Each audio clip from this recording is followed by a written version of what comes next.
Number 2, Oregon, 30-24 overtime win over Penn State.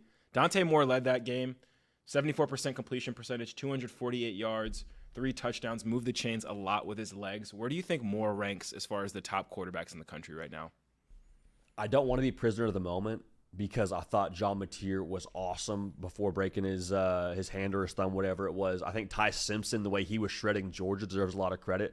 But the spot that Dante Moore walked into, and the fact that he's like a first-year starter in that system, to me is a little bit jarring. So I'll go ahead and put Dante Moore right now, like number 2, Cato. Maybe he doesn't have the production that like a Jade Mayava has or a Joey Aguilar has, but the poise, the just awareness of knowing where he's going to go with, like Dan Lanning said at postgame, they had a screened out up to the boundary. He doesn't like it, gets off, it gets back to the field. Like that's stuff that first-year starters in a system don't typically do. Dante Moore's got the it factor, bro. They got some special to him. I think Dante Moore's a big part of that. Yeah, and I think it's not prisoner of the moment because I think people in the NFL scouting community, when they were kind of looking at this quarterback class that's just been all over the place, a lot of people were kind of crowning him as far as a talent goes, the guy. I'm sure him coming back another year would be great, and especially when you have his number 1 target's a true freshman. Like, if Will Stein stays, man, like, I think this Oregon team going forward after this win with Dante Moore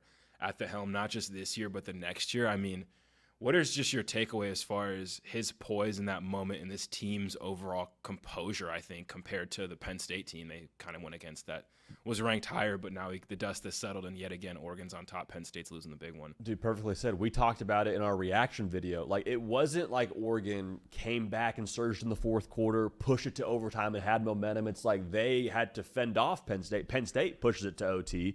And so you would think with Dante Moore in that spot, with that team in that spot, that was triple digits in returning production, so a lot of new cats that hadn't played that level of ball before, to just not flinch. And they go answer a score in overtime, and they get the ball back, and they score, and they get an interception from the transfer Thieneman to put the game on ice. Like, that was so impressive, the competitive screw loose you have to respond the way they responded in that spot. And also, too, Cato, going back to Dante Moore, I was thinking about this as you were asking that question. In terms of filters for quarterbacks this year, maybe the best performance filter combo. Like, I think Michigan's a great defense, and John Mateer, what he did in that spot was great. I think Ty Simpson against Georgia's defense is, definitely something to take note of.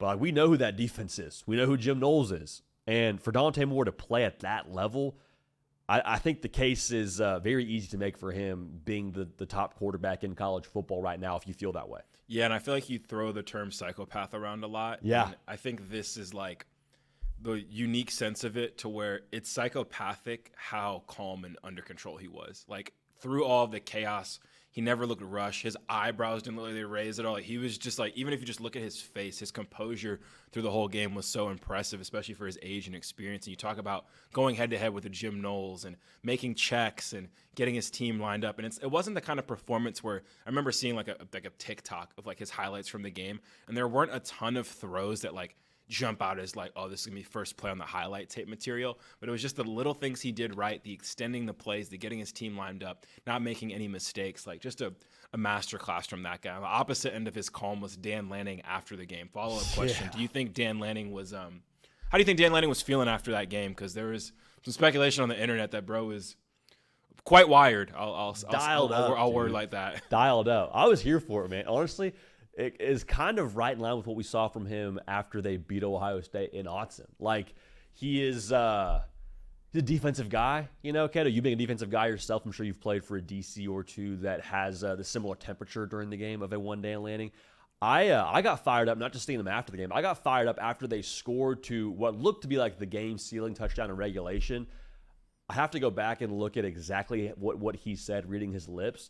But it was something to the extent of, like, defense, go get a stop and, like, cut the head off the snake kind of thing. I finish the deal right here was kind of the whole sentiment. As a player, bro, like, I know you feel this way as a defensive player, but, like, if that's your head coach, just the energy he plays with, we say it a lot, persona of leadership is persona of football team. They are high energy. They are intense. There's zero fear across the board. I think that starts with Dan Lanning. And he's always good for a soundbite, too, isn't he, dude? Like, I have post-game. I was watching the Georgia-Bama game as well. Flipped it over. Got to get to the audio. See the interview. I'm like, he's about to say something magical here. My wife's behind me watching the the game kind of casually, and she's like, what's going on here? I'm like, this guy's about to deliver a quote and a half right now. Check this out. Yeah, I think we've talked about players embodying the personality of the head coach, and I think that'll be an interesting lead up to the opposition in this game when we talk about Penn State later. But